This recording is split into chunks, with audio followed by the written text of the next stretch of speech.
Viewer discretion is advised. Welcome back, sleepyheads, and thanks for tuning in to another episode of Sleepy Aliens Perspective.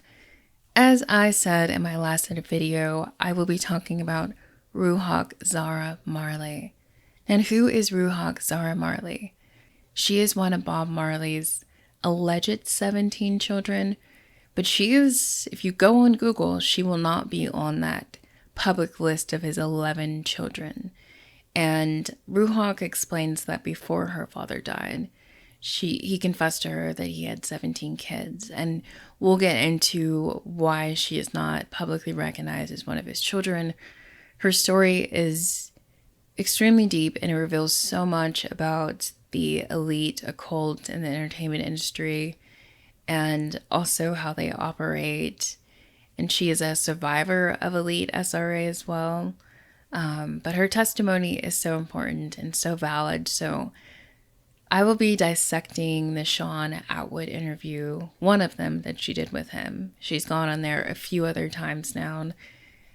But what she reveals about not only her story is so important, but also she explains how so many other people in the industry end up in their predicaments with mental health issues or drug abuse issues. And the encounter that she had with P Diddy back in the 90s also explains so much as well. So again, Ruach is not recognized by Google as one of Bob's children, but she has proven her genetics. She grew up around her half-siblings. She spent time with her father as a child. She says her paternity was proven when Bob was still alive, and if you see her face, I mean, she looks exactly like her dad. And so I'm going to say allegedly a lot, but I want to be clear that I believe her, and I think her story is very valid. So yeah, she looks like her father, so most people should have no doubts there. So she was also very close with her Uncle Peter, and she still communicates with that part of her family. Ruach was also very close with Bunny Livingston, who was a member of the Wailers, and of course a close friend of Bob Marley. And Ruach refers to Bunny as Uncle Bunny, which I think is very adorable. The truth of the matter is that when it comes to why Ruach is not publicly recognized as one of Bob Marley's children, and this is the dark part, well, one of the darker, shady parts of her story, unfortunately. Ruach, when her mother got together with Bob, her mother was underage. Now, when Ruach starts out her interview with Sean Atwood, she makes it known that she's not going to go into details about what she experienced as an SRA survivor. She's not going to tell everything about her family. She really does set some really good boundaries with that, and I respect that. And I think it's very clear that she wants to protect her father, even, at this point in her life. She still wants to protect him and to protect his image and for all the good that he stood for.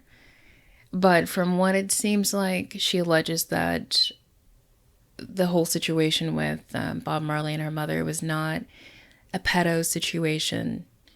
And the Ruach doesn't actually state how old her mother was when she got together with Bob Marley. But it makes me think that her mother had to be, hopefully, at least 15, 16 years old, because the fact that she had to hide her identity for the majority of her life to protect her father's image. I mean, that's why she is not publicly recognized, is because when Bob's managers and people found out, they were like, okay, this cannot get out. It will ruin you. It will ruin your career. And even when he passed away, the same sort of language was reiterated to her as a teenager, a late age teenager. And so she continued to hide her identity. But regardless, based on everything Ruach talked about, she has really taken on this responsibility of protecting her father. And I think many children make that energetic sacrifice to protect their parents. And I think in a lot of sense, when it comes to spiritual development, I think it can trap a child or stunt them. And the fact that Ruhak is like, I mean, she has to be in her early 40s, mid 40s, something like that. So the fact that she's just now coming out and saying who she is and telling her story, I think that's a beautiful thing. But the fact that it's happening at this stage in her life, it's kind of sad. It is kind of sad that she's hidden herself away for this long. But I think at the same time, everything that she went through with the SRA, it kind of all worked out in her favor. And I think everything does happen at the right time in our lives. Some things we do delay ourselves. So maybe, yeah, this could have happened maybe like 10 years ago or something. But I don't know. I just had to say that. But yeah, so when Bob's management circle found out about Ruhak's mother, they were like, no, this cannot happen. And like I said, I hope that her mother was at least 15, 16 years old. But despite that gray area, Ruhak says her father, Bob Marley, was a man of integrity. She says that he was nothing but wonderful to her as a child, and she loves her father deeply. And she has really carried on his philanthropic legacy back in Jamaica. She does a lot of work with the community. So she really takes that to heart, everything that he stood for, like the anti-wealth establishment, essentially. But again, Ruhak doesn't really state any specifics when it comes to her SRA experience, but she does validate the theory that Bob Marley was taken out by the elite within the entertainment industry. And she says that's because Bob did not want to participate in the mass occult practices that really run the entertainment industry. And when she was talking about this, it felt like there was some supernatural audio interference because her mic kept cutting out at certain parts. And I've actually had that happen to me when I've talked about different occult or trafficking things. When I've been recording, I'll literally go to look at the video later and like whole like 5 minutes of me talking about something is completely cut out. And I just think that's interesting. That can either be like divine protection or like some dark force interference. It can go either way, really. But Ruhak alleges and explains that Bob was poisoned with a rapid growth cancer. This is what she believes. She remembers when he hurt his foot, and she didn't think much of it at the time. And again, her audio is cutting out, so I couldn't get all of this very clear. But she says her father was given a medical patch to put on his injured foot, and she believes that that patch contained the rapid growth cancer. And Ruhak, people were asking in like the chat questions when she was on live with Sean. She did confirm that when you see musicians come out with a great album or actors appear in a few films and they're really great, but then you never see them again, it is likely that they refuse the ritual occult industry practices, and that's why that's happened. So after Bob Marley died, Ruhak, she's a teenager, she says she was manipulated by Rita Marley to continue to hide her identity. Rita told Ruhak that if the public found out, even in her late teenage age, about how young her mother was when she was conceived, she said it would damage Bob's brand, and Rita and Bob's children and Zara needed that financial support. So Ruhak believed Rita, and she agreed, I think she was like 17 or something, to continue to hide her identity. But after that, Ruhak was separated from Rita and Bob's side of the family.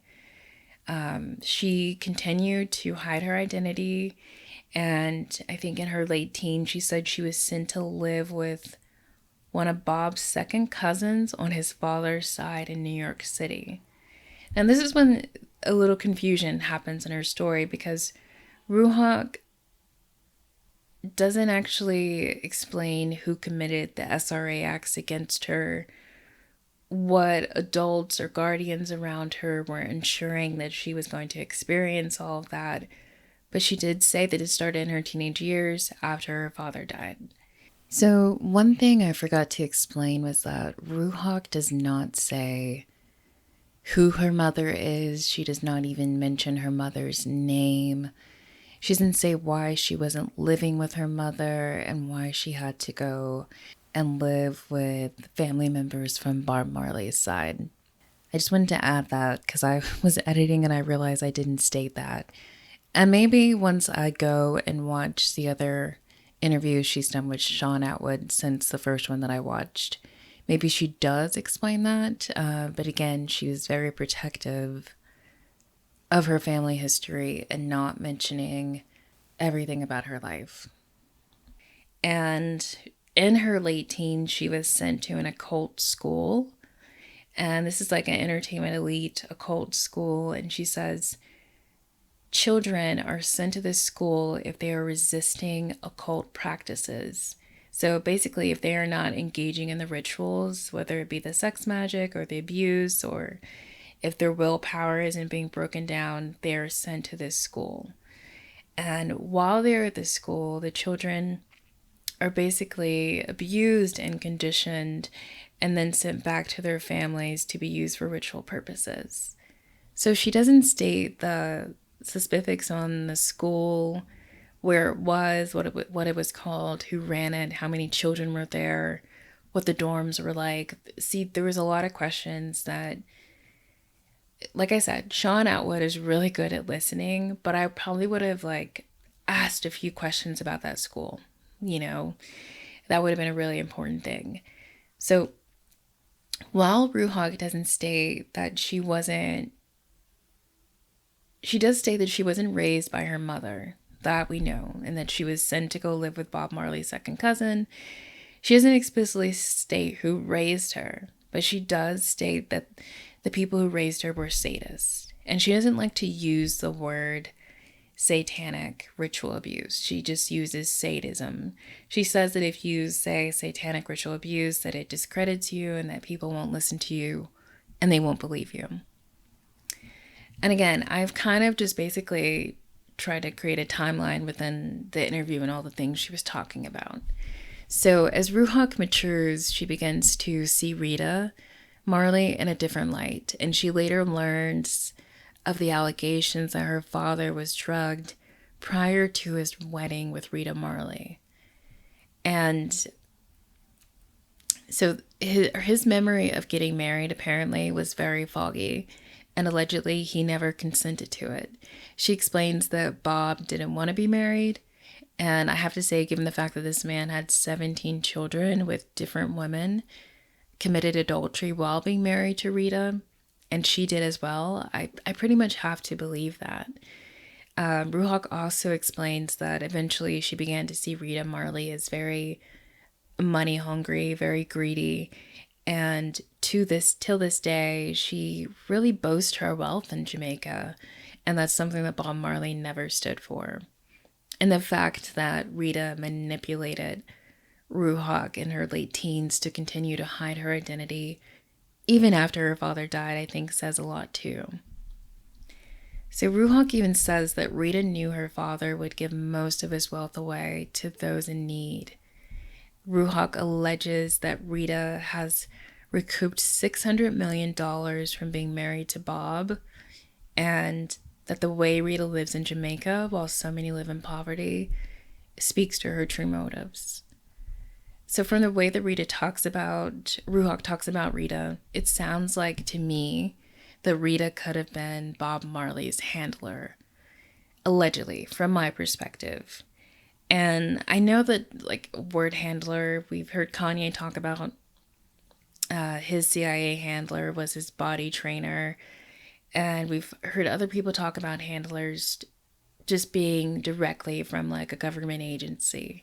Have you guys heard the story of celebrity trainer Harley Pasternak, his connection to Kanye West, and how he allegedly had Kanye institutionalized? In a recent interview on The Jason Lee Show, Candace Owens spoke up about her relationship with Kanye West and also discussed this connection with Harley Pasternak. She went on to say, "I will always love Ye. I think he did one of the bravest things in speaking about what happened to him, and the questions were never answered about what Harley Pasternak did to Kanye." About a year ago, Kanye shared this text message between him and Harley Pasternak to his Twitter. And this is not a normal exchange between a celebrity and a celebrity trainer. Harley goes on to say to Kanye, "I'm going to help you one of a couple ways. First, you and I sit down and have a loving and open conversation, but you don't use cuss words, and everything that is discussed is based in fact and not some crazy stuff that dumb friends of yours told you or you saw on Twitter. Second option, I have you institutionalized again where they medicate the crap out of you and you go back to Zombieland forever. Playdate with the kids just won't be the same." Sounds like this guy is way more than just a celebrity trainer. Fans have also taken upon themselves to make connections between Harley Pasternak and other celebrities who have gone down the deep end.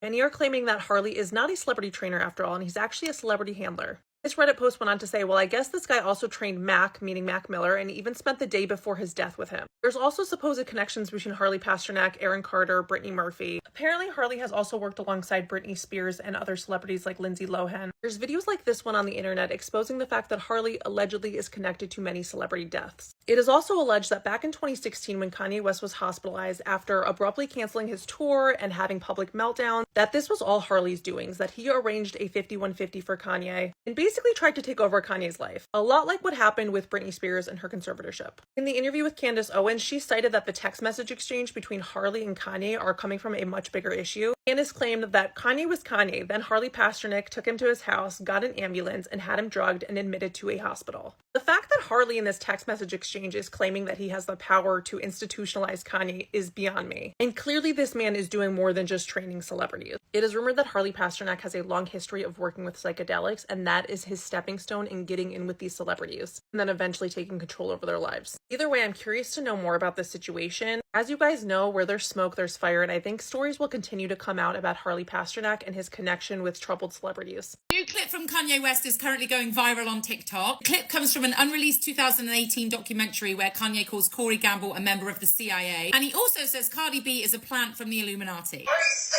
he was part of the CIA at one point? Or am I making that up? Yes, Corey CIA. Like, he didn't even have to say it. I know it. You fucking CIA. What the fuck? Oh, this is my godmother. This is my He's Illuminati. That's why fucking Cardi B was over there. Cardi B is a plant by the Illuminati. She don't write her raps. She's just there to like sound as ignorant as possible, and then make songs like "fuck him" and you get some money. Yeah. You know, she's literally replaced, Nicki Minaj purposely. That they put her there, and now she doesn't know what to do. But I think we have to realize too that handlers, from what I've read in different the MK Ultra Survivor books and articles that I've read, a handler can be your loved one who is essentially paid off. And in the video that I did before this, I mentioned Anique Lucas, who was a SRA survivor in Belgium, and how her mother basically became her handler. Her mother made sure that, twice, 1 or 2 times a week, she made sure that her daughter was delivered to this very wealthy estate, and she would pick her up at a certain time. She would make sure her daughter went to and from this place where she was abused and she witnessed really horrific things. So a handler is not always someone from an institution. A handler, someone can be somebody who's paid off. And in Kathy O'Brien's story, who wrote Transformation America, and Kathy O'Brien is an MK Ultra SRA survivor, her beginning handlers were her father. Her father basically was given money to put her into the MK Ultra program. Her father was given some political, social power. I believe in Michigan was where she was raised. So again, handlers aren't always just this, CIA, FBI person. A handler can absolutely be your family member, your friend. And, as people allege in Justin Bieber's case, it could be Hailey Bieber. Hailey Bieber is a handler, allegedly. Y'all gotta pay attention. Hollywood is a system. Hailey Bieber is a part of that system. She was born into that system. Kendall Jenner was born into that system. Kendall Jenner played a major hand in helping Hailey bag Justin because they are both a part of the system. Candace Owens tried to tell you that. When Candace Owens made a video about Justin Bieber not too long ago, talking about how he's trying to, like, you know, break out of the system and get away from Hollywood. She said what the movie Rosemary's Baby told you guys, that it's several people around a celebrity that work against them. Just like if you've seen American Horror Story Delicate, which Kim Kardashian was in. Kim Kardashian was like a publicist that was a part of the system, the coven that was trying to get her client, Anna Alcott, to join in. Like, and if you don't join in, there are serious consequences. Hailey Bieber is a part of that system, a part of that coven. Just like on Rosemary's Baby, the doctor and everybody in the apartment building that lived with Rosemary and her husband were a part of the system. Just like what Kanye is trying to tell you guys, it's a system. Like he's saying, my trainer and my wife and Hulu and all these other like people, the nanny, the school, like the chef, like it's not just one label head that's like doing all of this stuff. It's a system. How do you think R. Kelly was able to do what he was doing to so many women? There was a system around R. Kelly. They had a whole operation. Just like slavery, it wasn't just a few plantation masters. It was a whole operation to pull off that type of crazy shit. Hailey Bieber is a part of that. And when I learned that her family had debts and that Justin Bieber helped to pay off some of their debts and didn't sign a prenup and sold the rights to his music, these people clearly strong-armed him into that marriage, and he couldn't say no. He couldn't back off because he is a part of the system and he is a puppet. And therefore he has no control over his life. Which is why some celebrities decide to pow themselves, because they don't want to be controlled anymore. And the only way that they can be free is if they're no longer here. That's what I'm trying to tell y'all about Kanye. Like, Kanye is begging for somebody to unalive him because he is sick of being controlled. Wake up. Yes, Hailey Bieber clearly did some type of backdoor, weird, candles and cauldrons on Justin. But it wasn't just her. She had a brood of other members of a coven who helped her. That boy in bondage. Let's talk in the comments. Demi, in what ways was your team controlling your life? There was someone that came into the picture, and when they came into the picture, everything in my life was controlled. And it became controlling around my food. And for someone in recovery from an eating disorder, that's so dangerous. It actually exasperated my eating disorder to the point where I became bulimic again. But there was one time where I had binged and purged one night, and I came clean to my team and said, hey, this happened. I snuck out of my hotel room because they didn't let me have phones in my hotel rooms because they didn't want me to call room service. I didn't have food in my hotel room, like snacks in the mini bar, because they didn't want me to eat the snacks. Ellen talked about this on her show where they cleared the dressing room of like all sugar before I would get in there. She was like, I remember that. And they, after I told them what had happened, my security guard walked by my room or was made aware that they barricaded me into my hotel room. They put furniture outside of my door so that I couldn't get out and sneak out and eat if I wanted to. And so it was that level of controlling when it came to my food, which just made my eating disorder worse. One time I said, I'm throwing up blood. I need to go to treatment. I need to get help. And this was in like 2017. And this person looked at me and said, you're not sick enough. And I think that was his way of saying, like, no, you're not going back to treatment, because if you do, this will look bad on me. And so I didn't go back into treatment. And less than a year later, I ended up overdosing. I felt trapped. I felt like I couldn't get out of this situation. And my way of like blowing everything up was relapsing on drugs and alcohol, because they always said if you use, we're out. And I was like, all right, time to get out. Bye.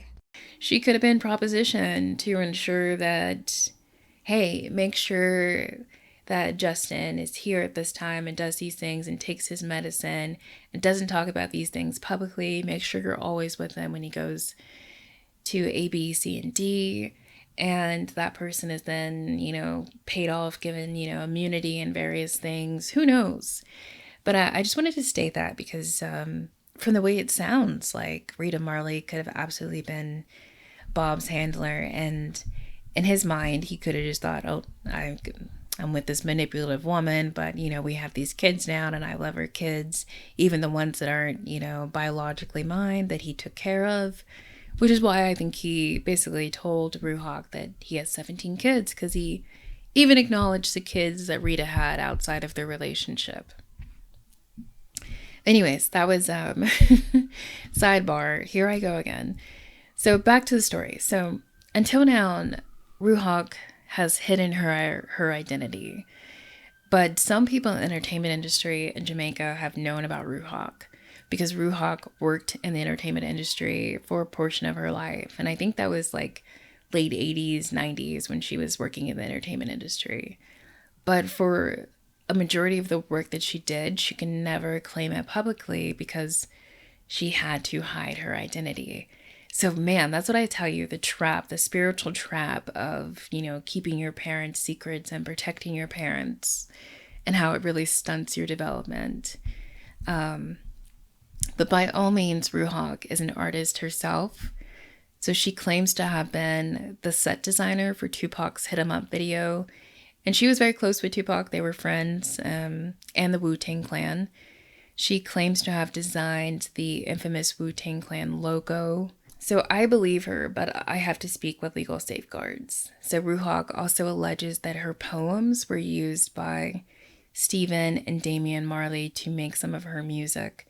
She also alleges that she wrote Tomorrow People. So basically, Ruhak, if we think about her timeline, Bob Marley dies, her late teens, she goes to live with Bob Marley's second cousin on his father's side, and that's where she's raised. And so she gets into the entertainment industry. She just starts doing work in there, and some people do actually know who she is. And there are a lot of gaps in her story, but overall what made Ruhak leave the music industry in the 90s was to escape the sadism and the ritual practices within the industry. But I just wanted to go a little bit so you can understand her background. And again, I was just trying to chronicleize this all off of what she was saying in her interview with Sean Atwood. So why is Ruhak speaking out now? For those who think it's about money, I just want to say that that's definitely not the situation here. I think her motives are very clear. Ruhak spent a majority of her adulthood healing from SRA. Her healing techniques included meditation, dance, vows of celibacy, vows of silence, vows of poverty. She lived off the grid. She lived in an ashram.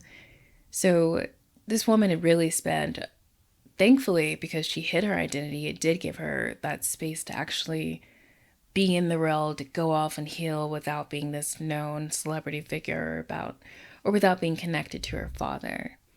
And Ruhak explains that her intention now and her passion is to not only, of course, expose that, yes, SRA is real, but she wants to create a safe space for victims and to help others escape the spiritual bond of the witchcraft and the sadism. Ruhak, several times she mentions this book that she is writing and the various topics that her book will cover. Essentially, this book will be a guide to help SRA survivors on their healing journey. And I think that's great. I absolutely think that's great. But can we normalize completing books and exposés before we go into interviews and tell people that we're working on them? It's so important for people who are essentially these whistleblowers in our society. And I think that term move in silence is so needed right now in our society because, we have all these whistleblowers who end up unalived and their deaths are just left it a mystery and no one talks about it. So for Zara Marley to be like talking about everything now, and I think it's so important that she not only protect what she's trying to achieve, her mission, but I don't know, I would not have gone on an interview and talked about a book that I hadn't completed yet.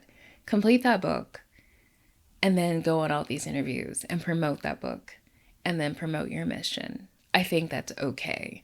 And I just, because we think about Kim Porter, she was allegedly writing a book about Diddy.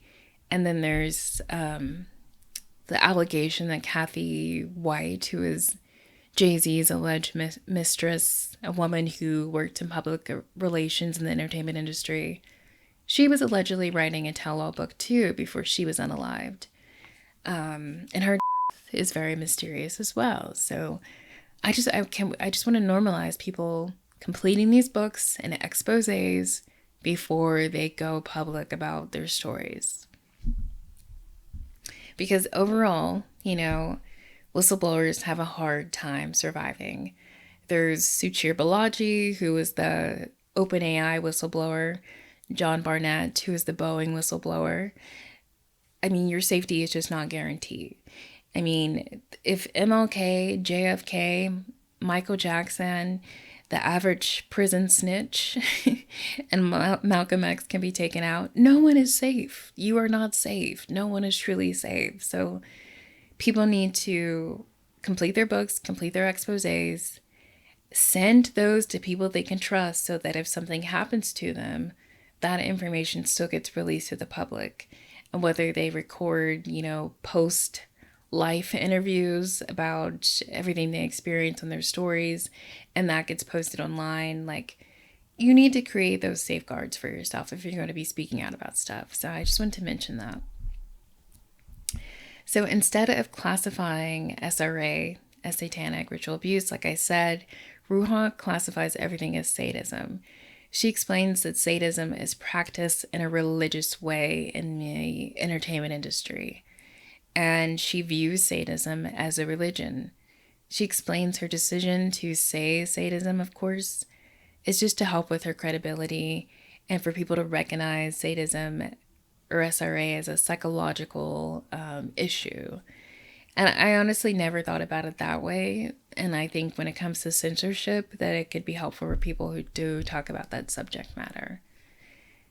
So here are the key points that Zara makes about SRA. Zara validates a lot of people when she states that sadist cults run the world. She explains how they use the cover of the entertainment industry to protect themselves. She goes on to explain that sadists wear a mask of light and that that's how they trick you. So think about the glamour magic, the glamour of Hollywood, the glamour of the dresses and the makeup and the public, you know, the public training that celebrities have to go through when it comes to being in interviews and dealing with the public. They constantly have to create this image that people only see them as this one type of person, you know, or just think about the artist who makes uplifting or inspirational music. It conditions people to regard them in this inspirational way. And I don't know, I think TD Jakes is, I know he doesn't do music, but I think he's a good example of that because he has used the glamour of being a religious leader and being a preacher to hide his darker side, the darker reality of his image, you know. But people can also think about the actor who plays, you know, all of these social change characters, you know, these social radicals, or we can think about the actor who plays superheroes. I think it's the same thing. It's very hard to see past this really great character that this individual plays on TV or movies. But so, yes, people can obviously say that that's the character they play. We don't know who they are in real life, but the fact that, you know, people do see them that way and that programming does hold some regard to what people think about them, it does distort their true character, and it does allow them to put on this facade I mean, consider a millionaire, untaxed megachurch preacher. How is it that they amass such large congregations while people know about their status as millionaires? I mean, that has to be glamour magic at its finest. I never understand the people who are super down with the mega churches and their preachers are, making $500,000 a year, or $1 million a year or more. And I recently, I had a few months ago gone to the Righteous Gemstones, not even knowing that this year would be like the final season of the show. But I think it's such a good depiction of the ridiculousness of these individuals who, are making millions of dollars off of their congregation and the different books and products that they sell their congregation. And somehow they still hold this audience and people still go to their church and they listen to them and they believe them and they're uplifted by them. I mean, it makes no sense, but to me, it's just glamour magic, because I will never understand how people can support that kind of worship space or fail to see the clear writing on the wall. It's wild to me. But based on Zara's account, the goal of sadists is to create an opposite reaction by inflicting pain on others. So in a spiritual note, we know this is an energy harvesting. So they systematically feed off of that energy and use witchcraft to harvest the energy for ritual purposes. And when the energy is harvested through inflicting pain, the elite sadists feel a great deal of pleasure. So that's that opposite reaction that they get from the reaction of pain that they inflict. So in addition to that motivation, sadists practice witchcraft and sorcery that enables them to make pacts with demons in order to receive information. And I've talked about this before. Yes, money and social connections do give a person a level of status in society. But what's more important than money and those connections is information, because the information can provide the social connections, the power, and the money. So the fact that people know that they can make pacts with demons who can infiltrate three-dimensional spaces from a fifth-dimensional level and just observe and watch and latch onto people's energies and read their conscious and subconscious motives and intentions and then share that information with a sadist, it becomes a very powerful resource for them. So these sadists seek to create these spiritual detachment and dissociation within their human victims. And I mentioned this in my previous video, that dissociation is what allows a person in a three-dimensional level to remove themselves from their immediate consciousness and their reality so they don't have to really experience all the trauma that has been inflicted to them. But from a fifth dimensional level, a person is separating from their vessel. They go out of their body when they don't want to experience all of that trauma. And so when the sadists are inflicting extreme pain or spiritual, psychological trauma, the only way these survivors can survive is to dissociate. And so dissociation by witchcraft involves sadists casting a person's soul out of their body in order to fill it with demons. And so I just remember thinking about with the whole Diddy trial during Cassie's testimony when she was saying that when Diddy would go into one of his rages, she said his eyes would turn black. And it scared her so much. So I just keep thinking about that. And that's also important for what I'm about to get into in a little bit. So sadism, as Zara explains it, is more than sexual gratification. The goal is to break a human down in every single way. There's a great deal of manipulation that ruins a person's ability to trust. But ultimately, sadists want to demonize humans. Because remember, these sadists, they have given their vessels up to demons, essentially. And these demons want to create more darkness and demonize the energetic balance on this planet. So in order to do that, they need to demonize individual humans one at a time. So once humans are disconnected from their spirit, their body, and mind, it allows demons and sadists to make pacts with... It allows the sadists to make pacts with the demons in order to enter the human bodies. So these demons are referred to as jinns. Jinns are demonic souls who have a completely different way of feeding themselves and living. And Zara explains that there's different kind of souls in the universe, but jinns are a lower vibrational soul.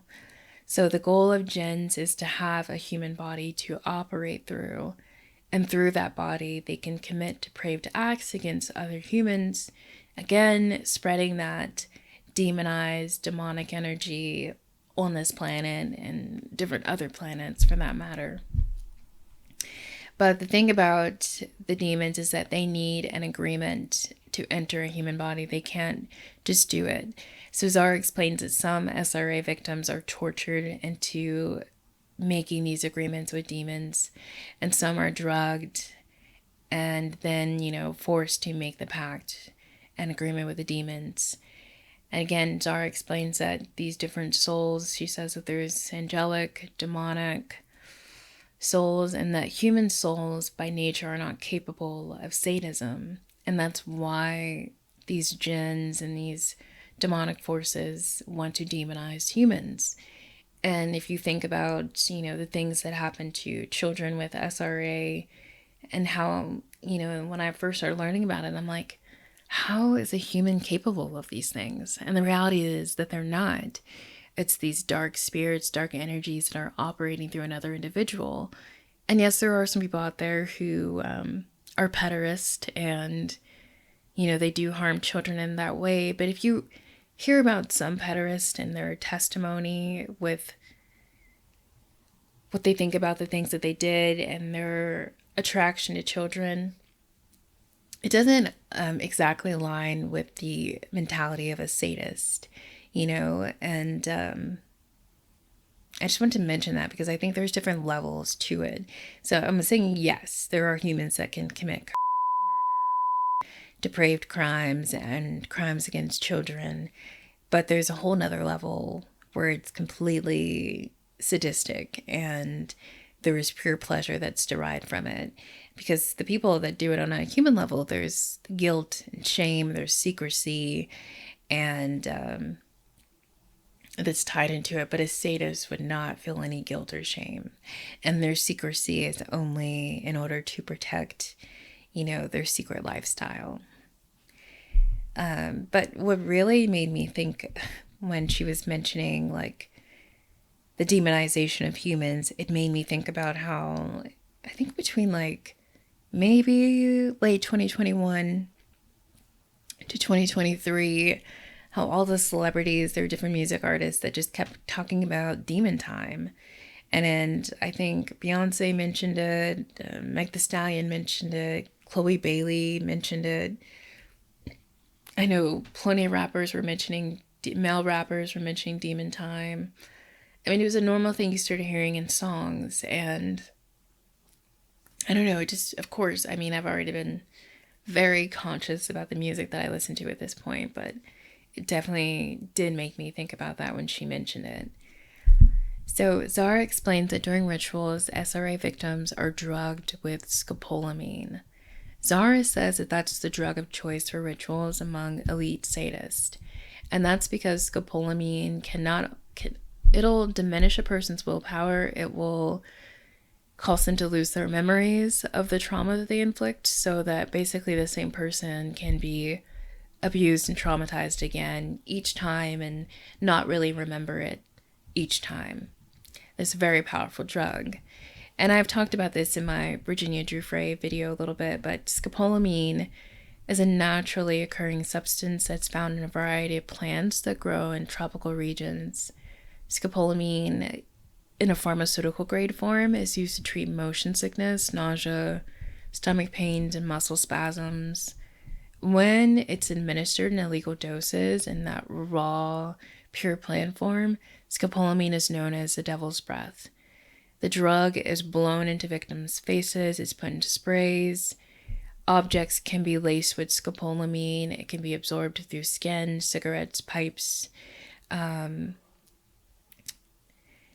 Basically, with scopolamine, SRA victims are like puppets to sadists. Scopolamine, again, causes a loss of willpower, a loss of inhibitions, and severe memory loss. Victims will be completely conscious, but they're unaware that a crime is taking place. And if they have any awareness of it, they have no willpower to do anything about it. So in this state, SRA victims or general scopolamine victims can be told to do anything. Like I said, they're like puppets. And because they've lost that willpower and they have no inhibitions, they will do it. Scopolamine can be deadly because it can increase heart rate. It causes blurred vision.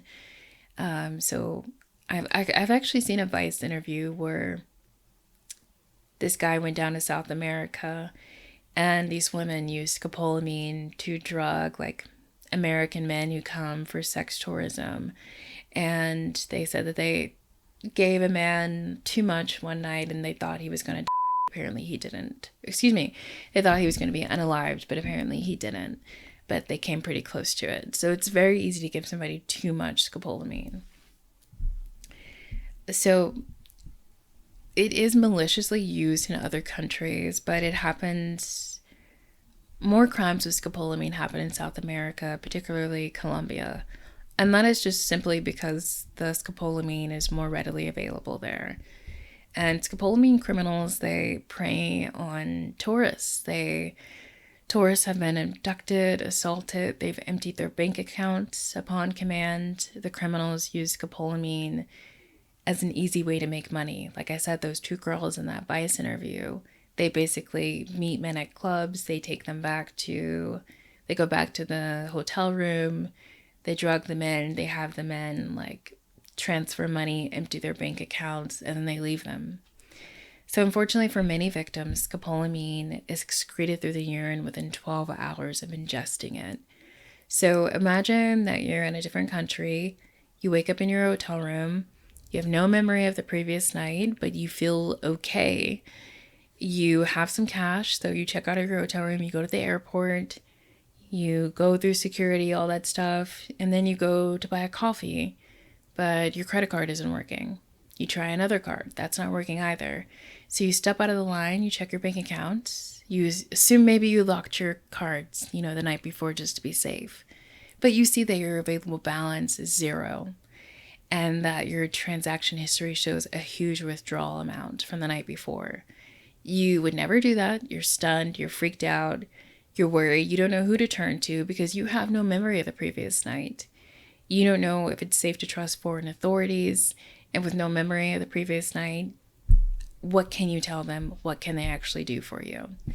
So for sadists, scopolamine enables their demonization rituals, and it allows them to repeatedly SRA the same victim. Cesare says that many SRA victims are going about their daily lives and they have these physical issues and mental health issues, but they have no concrete memory. They have, maybe pieces of memories that come to them in dreams or just weird feelings that they get when they're around certain people or triggered by certain events. But they have no idea that they're actual SRA victims because they were so heavily drugged when the crimes took place. If you suspect you were ritually abused as a child, but you don't have confirmation and you can't really access the memories, one of the main questions I'd be asking is about your family and their connections. Do you come from family money? Do you know if any family member has Freemasonry links? Do you have family or a family friend that's high profile? Does your family run a successful business or has a successful business in the past? And lastly, is your family religious or connected to some form of church? And you may say no to all of those things, but ascertaining your family connections is a good place to start. And I just also want to mention that scopolamine crimes have been happening since the 1950s. And I think that period of time coincides with the golden era of Hollywood as well. So I think that's really important. And I mentioned this in my Virginia Giuffre video, but think about the movie Blink Twice. In Blink Twice, the victims don't remember anything from the previous day or that they had been victimized at the island previously. And also in the movie, the victims discover that they are being drugged through a perfume that they keep spraying on them every day, and that perfume was given to them when they arrived to the island. Okay, so now I want to talk about Zara's encounter with Diddy. So Zara alleges that many celebrities in the entertainment industry are controlled through the sadist blackmail system. And I mentioned when I talked about Anique Lucas that she was used. Anique Lucas was the SRA survivor from Belgium. When her mother would have her taken to this estate in Belgium, she was not only taken to like their underground tunnel rooms, but she was also taken to bedrooms and mansions, and eventually a man would come in, and she has this particular story about a businessman who basically was he was being forced into the blackmail system. He was told you can either abuse this child, or you will not go through the next door when it comes to your business development, financial growth. And she remembers that this man did not want to do it, and it was really emotional and weird. But that was her first sort of understanding that they use children in the SRA sadist network to blackmail other people. And that's exactly what Jeffrey Epstein was doing. And, Diddy having these freak offs and having other celebrities engage in it too, he was also a part of that blackmail system. So Zara explained that the occult and the SRA runs the music industry. She says it happens to so many people and alleges that some of them are born into this world being used for sadistic ritual purposes. So Zara met Diddy in the 90s. She was hanging out in a recording studio with the Wu-Tang Clan. And Zara knew of Diddy, and she admits that she didn't like him. She says that even back then in the 90s, Diddy was known for doing everything he's pretty much being accused of and on trial for now. And when she met Diddy, Zara described him as a very torn and disturbed person. So at this point, Zara is in her 20s. She's gone through the sadist school. She's been on her healing journey, and she's, doing creative things in the entertainment industry.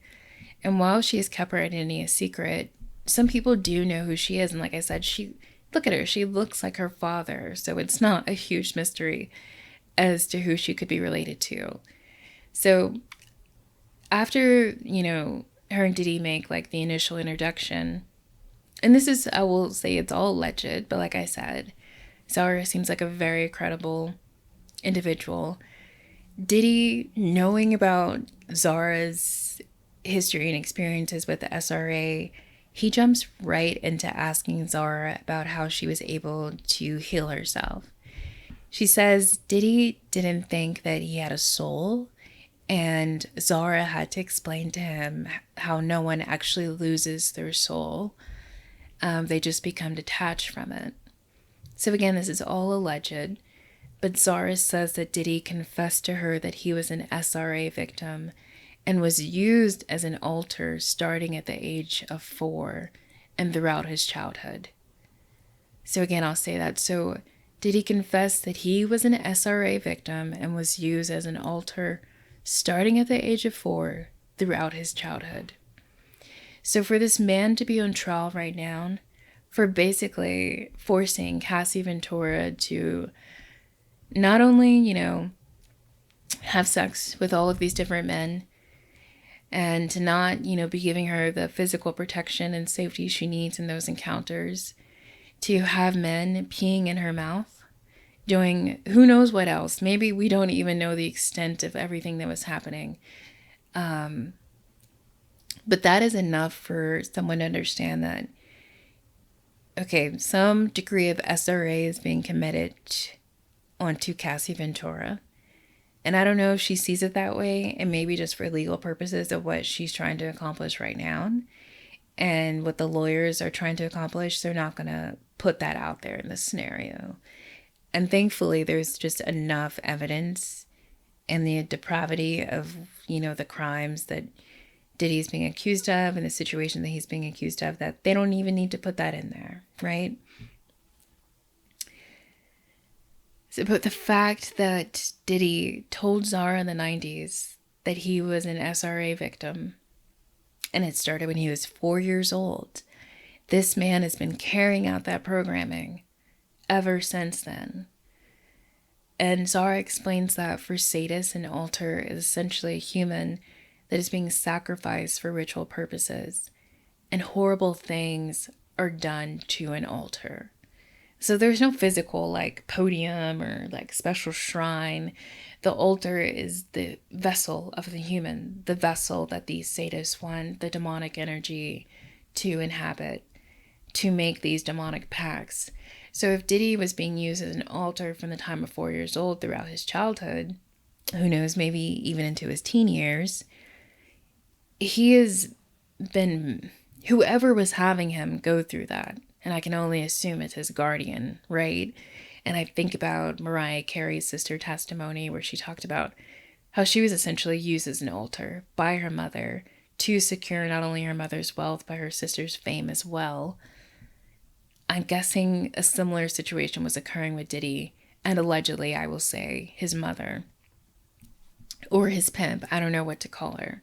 But if Diddy is being used as an altar, and he is constantly being exposed to demonic energy from the age of 4 years old onward, I think it explains so much about why he is the way that he is.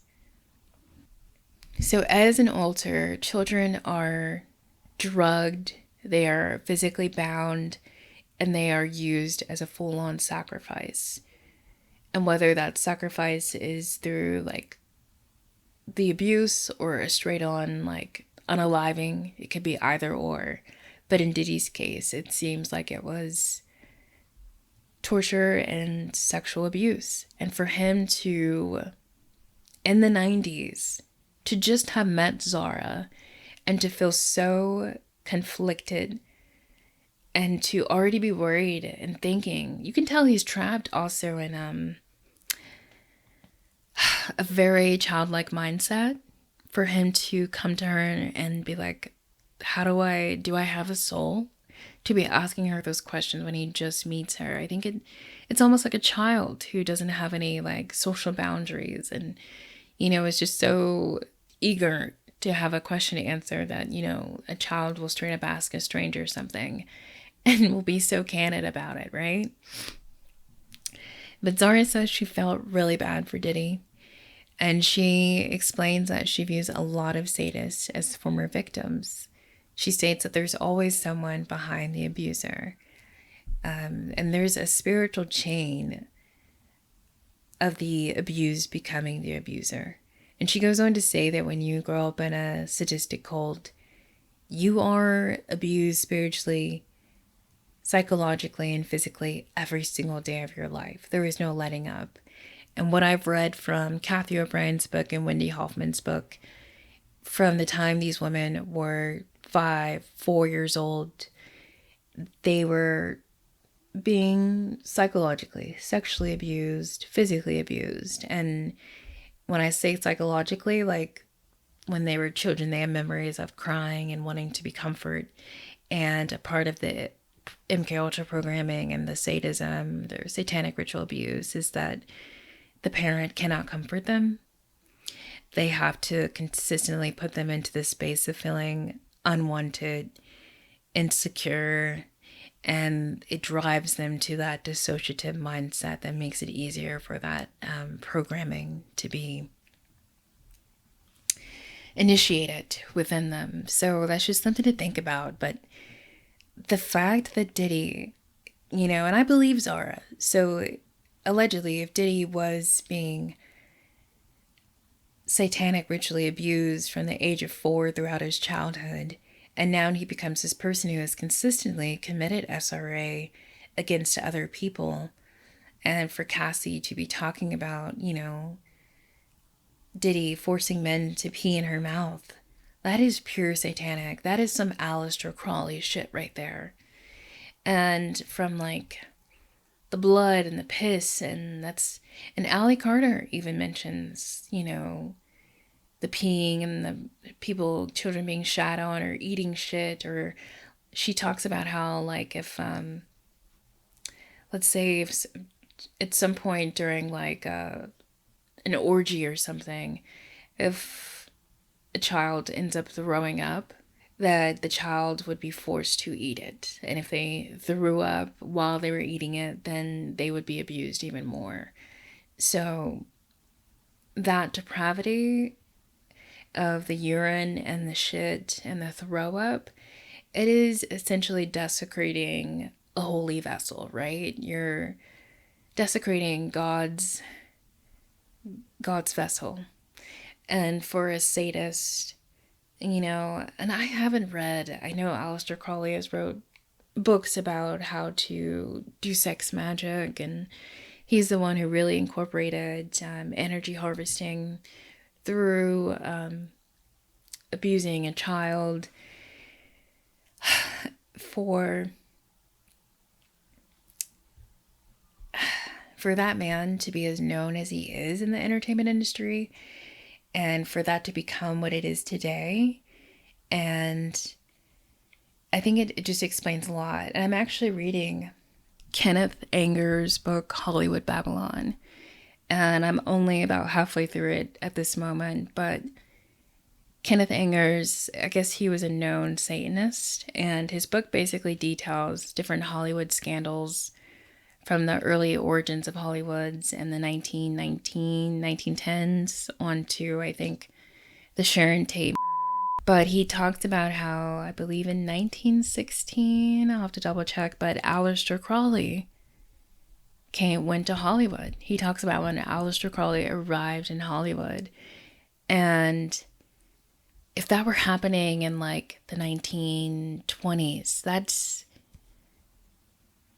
that explained so much of why Hollywood is the way that it is, and how Aleister Crowley, from my perspective, must have really started up some cults, some covens, essentially, within the Hollywood circles, within these elite people who are making the movies, who are running the studios, these actors. And from that circle, I think it's really established the occult practices within Hollywood. And I think that explained so much about the sadism in Hollywood and the entertainment industry.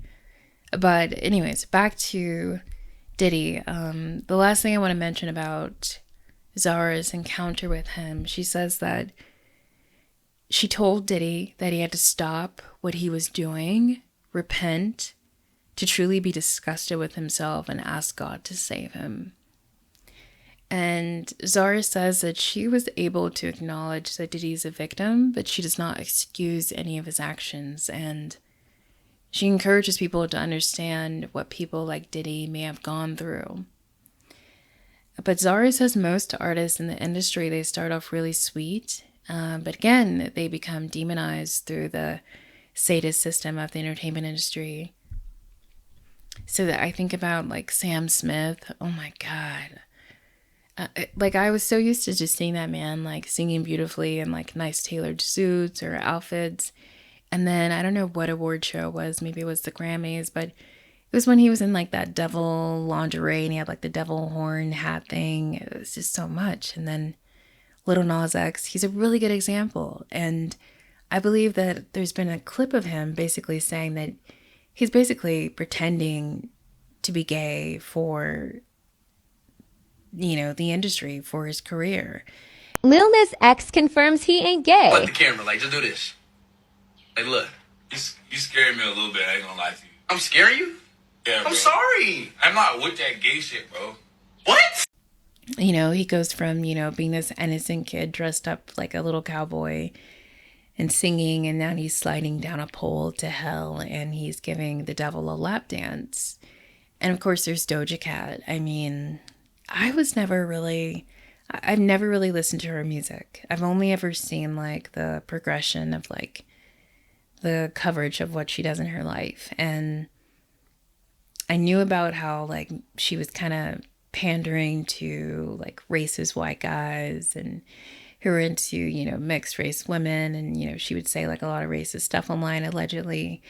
And then to see that last album that she had, where she clearly looks like a demon, like what is the purpose of that? I cannot think of any other purpose to that, but it absolutely, I think, depicts that whole demonized celebrity really, really well. But if the demonization isn't this full-on dark alternate personality, I think it starts with an artist being sexualized. Then the grooming evolves to the artist promoting low vibrational themes. Perhaps their music loses some sense of emotional depth or, you know, that sense of realness to it. And then we ultimately see this artist transform into this different version of themselves. Their aura seems darker, they lose their smile. The artist is acting recklessly, harming others, becoming a perpetrator in a different sense. Maybe they're abusing substances, or maybe they're just outright committing crimes. So I believe that demonization of that artist does happen so quickly. And if you're somebody who, I mean, most artists don't come into the industry with money. There are some people that have like old family money and, you know, they have something to fall back on, those Nepo babies. But if you're not that, it's so easy for you to want to keep that momentum of your career going. So you're going to say, okay, yeah, I'll wear that outfit, even though you know you don't want to be half naked like that, right? Or let's say you're an actress, and I'm going to use the example of, God, what's that girl's name? Mickey. She was in that movie. Mickey Madison. Okay.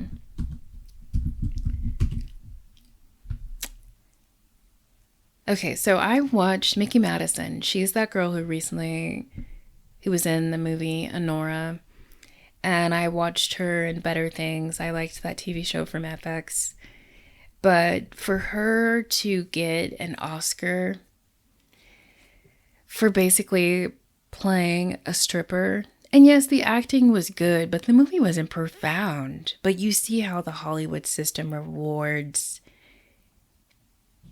people who lose their inhibitions, people who, you know, she had to expose herself. She had to completely expose her body and in order to get that Oscar, right? That's what really won it over. And yeah, she's a good actress, but I think that says so much about that process. They keep breaking down your inhibitions slowly and surely.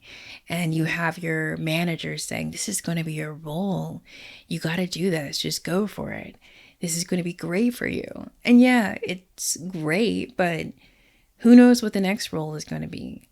If people know that you will go through all of these things for this kind of role, what will you do next?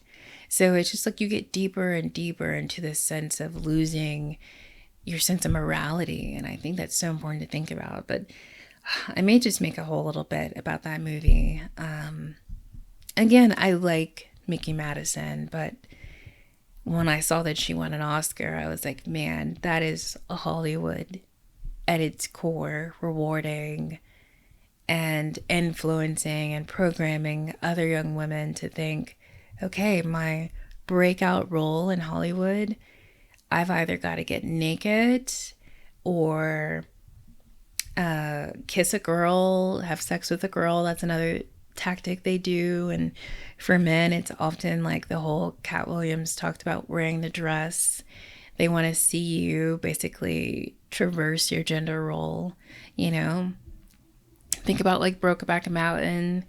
That was a really big one growing up. I remember when that came out, which I'm not saying we don't need to see depictions of gay stories in Hollywood, but I'm saying the way that people advance in their career, it's either you get naked or, you know, you have a gay or, you know, a gay scene in a movie, or just something that slowly chips away at what your boundaries and your morality. And next thing you know, you're doing anything in a movie, and it doesn't even matter, and you've completely lost sight of your actual identity. And I don't know, I just think that there's a whole process to that, and I think that is a really good example of that.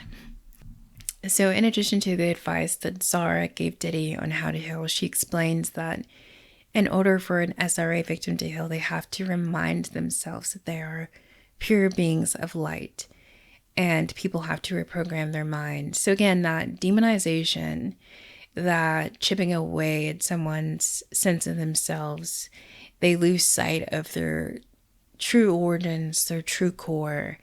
And next thing you know, they've, like Cassie, she's thinking to herself, man, I participated in all of these freak offs. Like, who am I? I must be this, I'm a horrible person. I'm this depraved person. I let these men do these things to me. She really had to find herself again and come out of that grooming and that programming that was so normalized by Diddy. And she really had to regain her sense of self, her confidence back, and to remember that, she's not just that experience, but she has learned from that experience. And despite what people may think about this being like an isolated case, this has to happen all the time in the industry. I know it has to be such a normal thing. So it'll be interesting to see who the next Diddy is when it comes to celebrities getting prosecuted for different crimes. But some other important mentions from this interview with Sean Atwood that Ruhawk did. She alleges that West Coast rappers didn't like Diddy because of everything that he was known for doing at that time. Zara, like the Wu-Tang Clan, aligned with Tupac, and Zara claims that the Wu-Tang Clan, they weren't into the sadism and the occult, and that's why the Wu-Tang Clan did not become more popular. She alleges that the East Coast West Coast beef was fueled by other West Coast artists not liking Diddy. Zara alleges that Michael Jackson was abused since the time he was a child. And I don't know if people will watch Sloan Bella, but I love watching her channel when she channels different celebrities who have passed on, because she reveals so much about the spirit realm and how things operate. So I think it's really fascinating. But she has a video of Michael Jackson that I think people should watch. But in her video,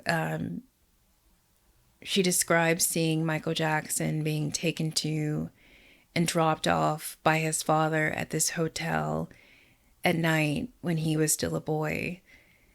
And it just made me think about, again, I'm going to mention that Anik Lucas, and I've heard other MK Ultra SRA survivors who had their parents essentially take them to and from different places and drop them off, and they would be abused and go through the SRA rituals, and they would be picked up, drugged up, hardly remembered, exhausted, and then the same thing would happen the next week. So that's like basically what Sloan Bella is explaining that she was channeling when she was in her Michael Jackson episode. But aside from Sloan Bella, I think Michael Jackson and his need to be around boys and kids in general, Neverland Ranch, I think it shows that wounded man trying to heal his inner child. But I wanted to mention that because I think that's extremely relevant. But Zara's description of Diddy and meeting Diddy, I think it verifies why Diddy gets a hold of young male artists, because he is repeating that trauma. So whether allegedly, whether it's Usher, Justin, the members of B5, YK Osiris, their little Jerome, I think Diddy has found a way to repeat that trauma and to gain a sense of power from being abused by committing those crimes onto other individuals, allegedly. So I think that's important to mention. One last thing that I wanted to mention about Zara's interview with Sean Atwood. So she confirmed the tunnel systems that the elite use in this underground world. And This further validates survivors like Allie Carter. Through the garden area, and employees led us to underground tunnels. We had to take an elevator and stairs. We had to be led. There is no way that you can just walk into a tunnel. The entrances and the exits are in your face, but there's no way that you can just walk through tunnels. You'll get stuck. You'll go deeper and deeper. You won't be able to come back out because it's hard, because the tunnels run all different directions for miles and miles and miles and miles. So if you go down the wrong one, you'll get stuck, and it's confusing to turn back around and get back to where you're going. So you have to be led in and out. I think people assume that when you get underground, it's just this dirt and you keep going deeper and there's more dirt and then there's cages of children. No, that's not how it works. There's cities underground. There's warehouses underground. There's actual homes underground. People build these tunnels, and they've built them for decades. There's a lot, and elite celebrities, they go down there for parties. You guys have asked for my story, so here it is. I've also been wanting to tell my story as well. If my channel gets taken down for these videos, you can also find me on Rumble at the same handle, DprogramMasterA69. So the way my story is going to unfold is in layers. There's as many layers to the timelines that I experienced in my life as there are literal underground layers to the places underground. So there's like the topmost layer, which is the lie, the veneer that was constructed so that I, as a persona, could move through the above ground world as this like totally okay middle class kid. Once you peel that away, you get to the truth. But the truth also feels like layers because I was trafficked to so many different organizations, and there were also so many layers of deception involved. So like I may have been told, or other people may have been told, that I was being taken to a place to be trafficked, but at that place they would actually take me to an even deeper place. So when I'm telling this story, it may feel like I have lived 9 different lives. And believe me, I feel like it. I am exhausted. But hopefully as I keep speaking, the layers of the onion will peel and you'll get an overall understanding of what my life has been like. So, hello, my name is Arman. You can also call me Ari or Avi. I'm 28, at least that's what's on my birth certificate. And I was born into a generational bloodline SRE family.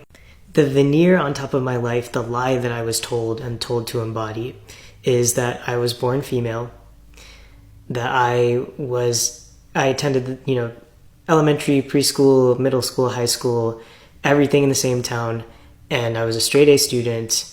And I did just like regular middle class stuff, like going to activities, piano, guitar, taekwondo. I was really good at art, and I had friends. And I got a full ride scholarship to my college, where I graduated with a degree in engineering. After that, I worked on and off for a few years as an engineer, and here I am today. So that's the lie. And like even I'm mind blown by how much energy and resources it must have taken to keep that story afloat and like keep it hidden from me that that's not actually the truth. So it starts with me learning about 2 years ago that I am actually intersex.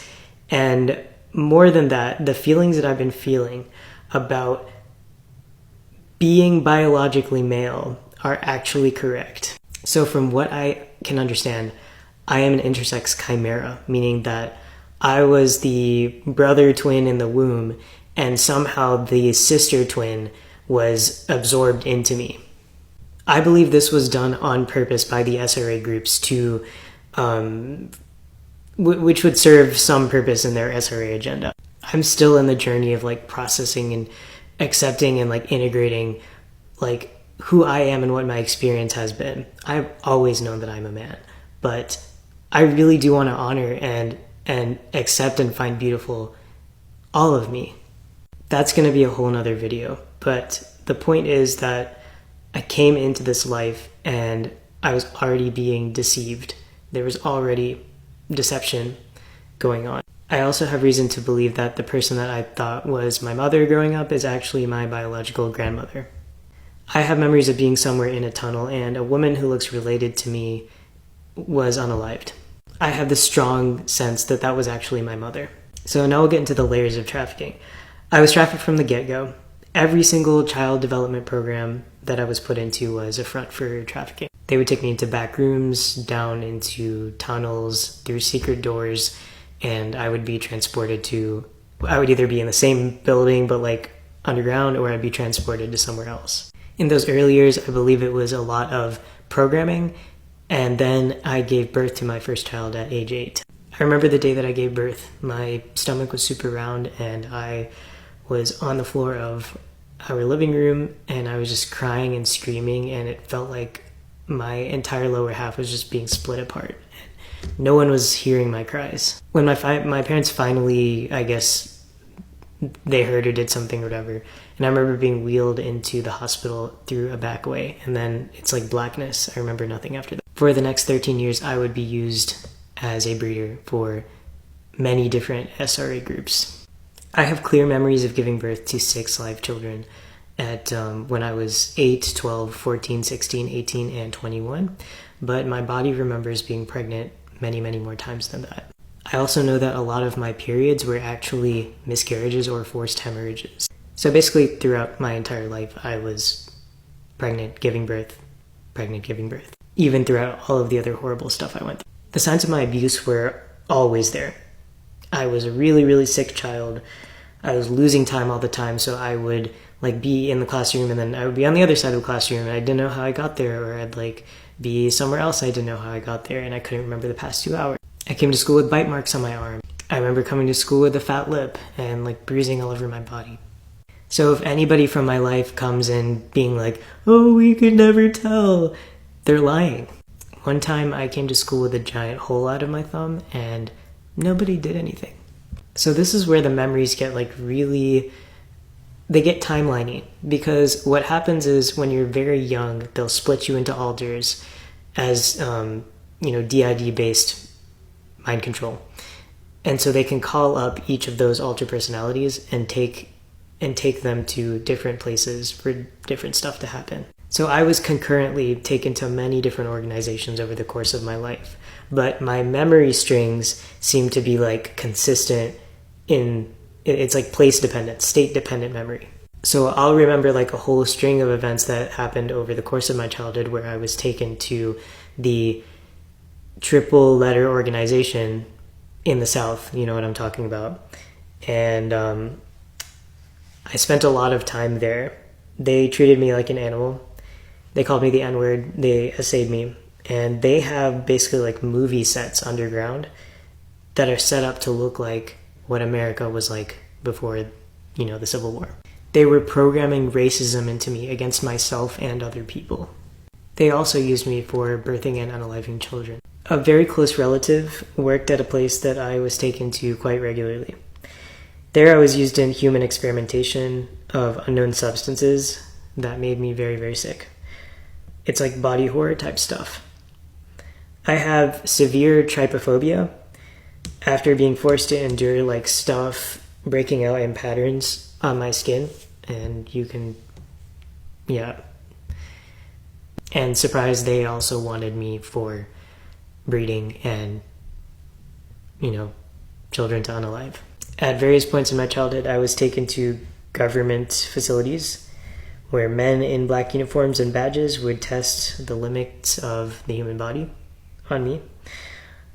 I was taken to very large Olympic-sized swimming pools and placed in the water for very, very long amounts of time, and that produced the effect of being very, very close to not living anymore, or even reaching that point and then being brought back. Also, my arms were broken, and then I was hung up by them repeatedly, to name some of the things that I went through in those places. I was also taught combat. My body remembers these things, but I don't actually have the visuals. Like, they're very shadowy for those specific memories of combat. Okay, I'm gonna go take a deep breath and then we'll go on to part 2. Hopefully this video doesn't get taken down. But if it is, if it does, you know where to find me. And even Phil Schneider, who is the government geologist and an engineer who basically helped develop the tunnel systems for the government. And he was a whistleblower, and he spoke out about the construction of the tunnels, the secret labs, how the aliens have been working with the government, and they have these agreements and treaties and all these things. And he even got into, I wouldn't even call it a gunfight with an alien, but he basically, because they had I can't even explain what the weapon was exactly. It's basically like this high heat laser sort of thing, but it literally lasered off 2 of his fingers. And I think they were somewhere in these like New Mexico caves near some government secret base, basically. And these aliens had gone rogue. But Sleepyheads, I don't want to ramble on too much more about all of that. But yeah, I've gone off on various tangents, but I think everything that I've stated in this video is not only relevant to what's happening with Diddy now, but it sheds light on so many other things that are happening to individuals in the industry and how the industry operates when it comes to the sadism, the SRA, and their blackmail system. And I think post-Diddy trial is going to be interesting to see how certain celebrities start moving and operating, if they start, you know, stepping out of the spotlight to take some attention away from them and to lay low for as long as possible. Until another scapegoat can be established in the industry. So I think that'll be really interesting. But yeah, it's really crazy. And I think it's going to be interesting to see what happens to Diddy, because I do think he will be found guilty of at least one of his charges, right? And will this man actually go to jail and stay in jail, or excuse me, go to prison and complete his time in prison? Or will, you know, a Jeffrey Epstein situation happen? But I also think about the theory too that P Diddy is a FBI informant, and his dad allegedly was an informant for the FBI. So who knows? And Diddy was recording a lot of celebrities, a lot of different individuals without their knowledge as well. Because, you know, they're all on different drugs. No one's really thinking about who's recording me, who's clocking all these things. And I think everybody's seen that viral video of Diddy's yacht party. And even with his own sons, he's asking for cell phones. No one can have their cell phone. No one can be recording him at Diddy. Only he can have that power to have footage of different people engaging in illicit activity and escapades. Yeah, there's so much to this, but this is my 2 cents really about the trial, because so many people are covering it, and I don't want to be redundant, but I think this does shed a new perspective on the matter. And yeah, I'm gonna listen to some of the other interviews that Zara has done with Sean Atwood to see if she revealed anything else, but she has very clear boundaries as far as what she will and won't discuss. But I wonder how close she is to completing her book. There's so many, literally, there's several SRA Survivor and KUltra Survivor books that I still need to read. And like I said, there's so much evidence out there at this point to show that this is a long-standing problem in our society. And I don't think, it's getting to the point where institutions, medical institutions, they cannot ignore that this is a problem that's impacting individuals in our society. It's just getting to the point where they cannot lop it into like a Q conspiracy or any other conspiracy to dilute, you know, the validity of it all. There's just too many people speaking out, whether it's on TikTok or YouTube or whatever it may be. I think it's just getting to the point where we just can't ignore it. We can't deny it. But Sleepyheads, if you've made it this far in this video, thank you so much. As per usual, I never mean to talk this much, but it's so hard for me not to go into so many different aspects when it comes to this subject matter. And there's just so much to iterate and make sure people understand. But think Zara's encounter with Diddy explained so much. And if he is a child SRA survivor, oh my God, there's one thing I didn't mention. I'm so sorry. So one thing that she did say is that a lot of child SRA survivors become sex addicts. And I think there's more to it there that I need to study and understand, but it does explain a lot. So the fact that, Diddy, I mean, I would say he's definitely a sex addict. Let's be real. I don't know if that's a part of his defense or whatever, but I would say that he is. And I would say that Jeffrey Epstein was the same. I know that Candace Owen has been like rallying for Harvey Weinstein and that there's been a lot of discrepancies in his case. But as far as the Hollywood casting couch goes, I would say that man definitely abused his power in that way. And regardless if he did, assault all of those women, I think he definitely did do things on the casting couch. And he definitely abused his power in that way. So I would say, too, that this man probably just the indulgence of sex. And again, this book that I've been reading, Hollywood Babylon, how Aleister Crowley, who really talks about, he really set the foundations and explanations and the rituals surrounding sexual ritual magic and all of these things and how it can be used for various purposes. So I think that's something to keep in mind when people think about these individuals and where it all stems from. Because, it's, who knows? I don't know Jeffrey Epstein's childhood history. That's one thing I haven't really seen covered a lot in the media, but who knows what he experienced as a child. I would say it's something similar to the crimes that he's committed. So I think that's something to think about. But yeah, and I'm going to talk, I have to finish reading the Hollywood Babylon book.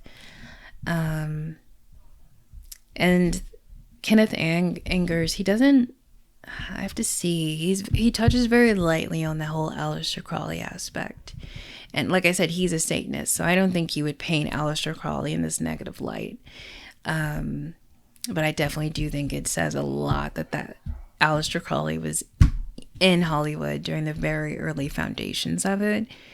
And when it comes to the programming and the ritual magic and everything that Hollywood and the entertainment industry has been established on, it's very hard for me not to speculate that Aleister Crowley arrived in Hollywood.